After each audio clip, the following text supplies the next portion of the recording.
சங்கராபுரம் அருகே உள்ள மூரார்பாளையம் கிராமத்தில் தமிழ்நாடு தவ்ஹீத் ஜமாத் சார்பாக கள்ளக்குறிச்சி மாவட்ட செயற்குழு கூட்டத்தில் இந்தியாவில் ஆங்கிலம் பேசுபவர்கள் வெட்கப்படும் காலம் விரைவில் வரும் என்று ஒன்றிய உள்துறை அமைச்சர் அறிவற்ற முறையில் பேசியதை வன்மையாக கண்டிக்கிறோம் உள்ளிட்ட 4 தீர்மானங்கள் நிறைவேற்றம்.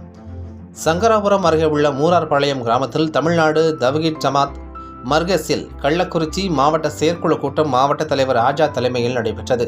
இதில் சிறப்பு அழைப்பாளராக தமிழ்நாடு தவ்ஹீத் ஜமாத் மாநில செயலாளர் முகமது முஹசின் சிறப்பு அழைப்பாளராக கலந்து கொண்டு இஸ்லாமியர்களுக்கு 3.5% இடஒதுக்கீட்டை 7% அதிகரிக்க வேண்டும் எனவும், வக்ஃபு திருத்த சட்டத்தை திரும்பப் பெற வேண்டும் எனவும், இந்தியாவில் ஆங்கிலம் பேசுபவர்கள் வெட்கப்படும் காலம் விரைவில் வரும் என ஒன்றிய உள்துறை அமைச்சர் பேசியதை கண்டித்தும், இந்தியாவில் மிக முக்கிய மக்கள் பிரச்சினைகள் உண்டான வேலையில்லா திண்டாட்டத்தை மாதம் மாதம் அதிகரிக்க செய்ய வேண்டும் எனவும் மற்றும் ஒன்றிய அரசு மக்கள் விரோத கொள்கைகளை இந்த செயற்குழுவின் வாயிலாக வன்மையாக கண்டிக்கிறோம் என பல்வேறு தீர்மானங்கள் நிறைவேற்றப்பட்டது.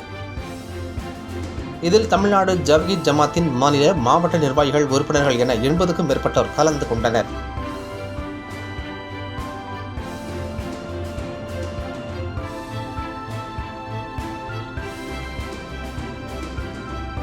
செய்திகளை உடனுக்குடன் தெரிந்து கொள்ள தீரன் நியூஸ் சேனலை சப்ஸ்கிரைப் செய்யுங்கள் மற்றும் பெல் பட்டனை அழுத்தி விடுங்கள்.